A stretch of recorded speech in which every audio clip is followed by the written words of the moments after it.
Welcome to this course on soap making. You do not necessarily have to completely understand the chemistry of soap making in order to make soap at home. Don't be scared from this enjoyable craft because of its relationship to chemistry.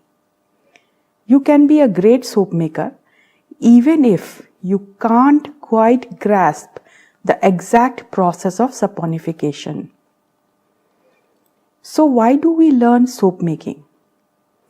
Commercial soap manufacturers learned that they could remove the natural glycerine in the soap, which gives its moisturizing properties.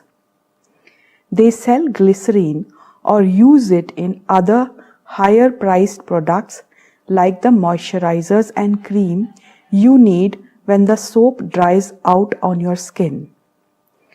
Removing the natural glycerine also extends the shelf life of the soap, so it can sit in storehouse or on store shelves for many years. Handmade soaps, however, retain the glycerine and offer moisturizing properties. Today, there is a heightened awareness of the possible adverse effects of many of the synthetic additives and chemicals in commercial soap. Educated consumers are turning to natural products. Even large companies are starting to advertise natural ingredients in their products. But beware, the addition of one or two natural ingredients does not make a product all natural. It is virtually impossible for large companies to create natural handmade soaps. Most commercial soaps available today are actually detergents. They are made from petroleum byproducts. Since these soaps are detergents, by law they cannot be called soap. Chances are that when you see a soap called Body Bar, it is not soap at all.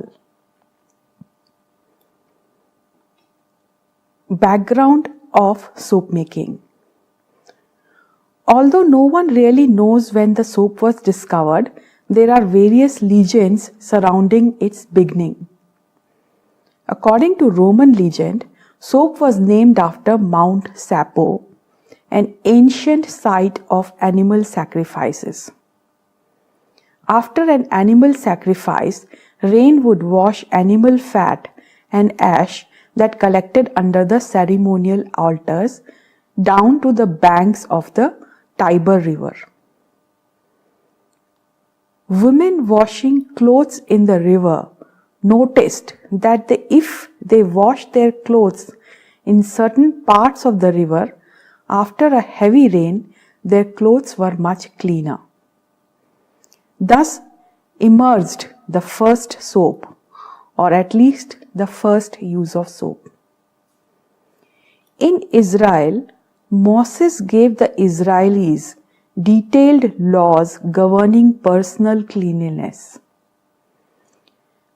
Biblical accounts state that Israelis knew that mixing ashes and oil produced a kind of gel that could be used on hair.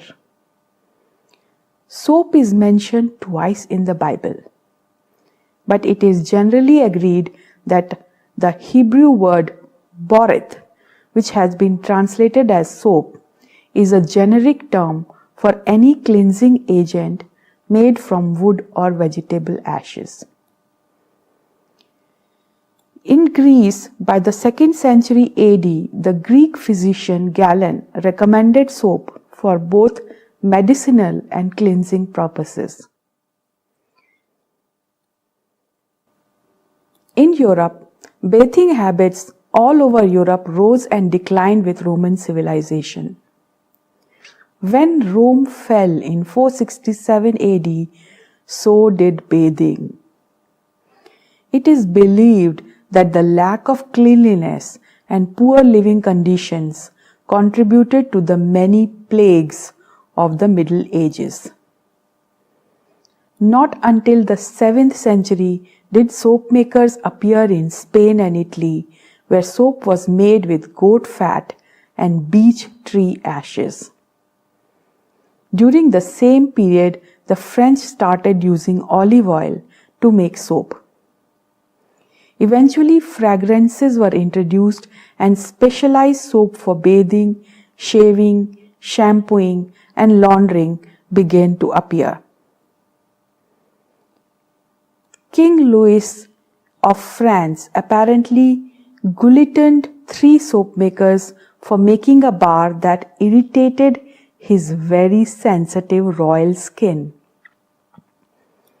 The English began making soap during the 12th century.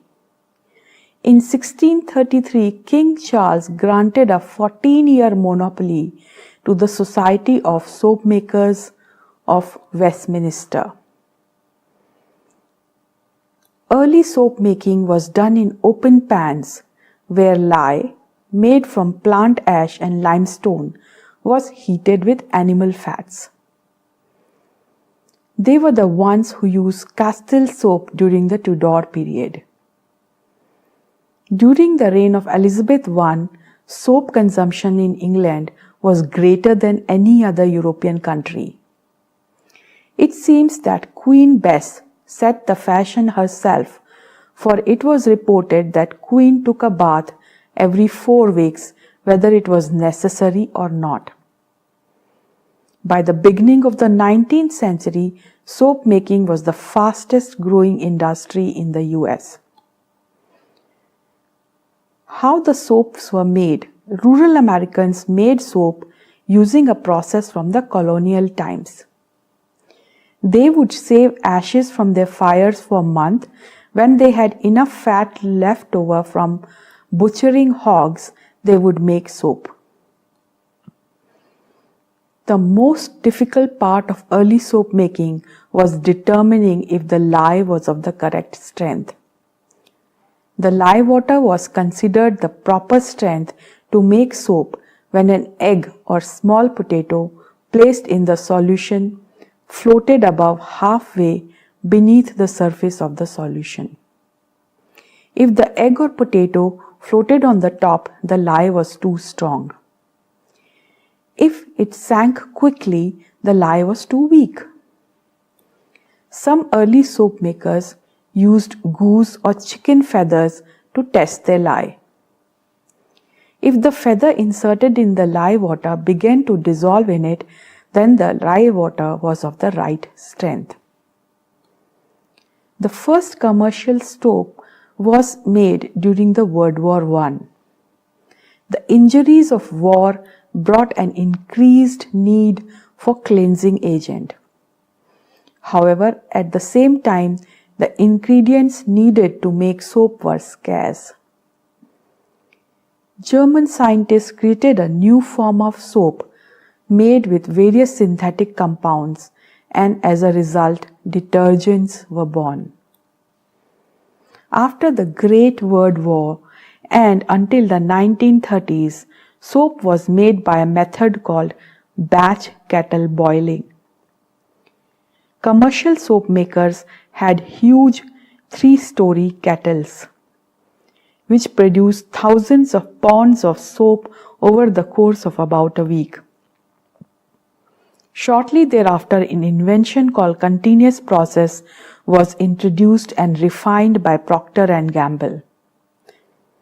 This process decreased soap making and decreased the production time to less than a day.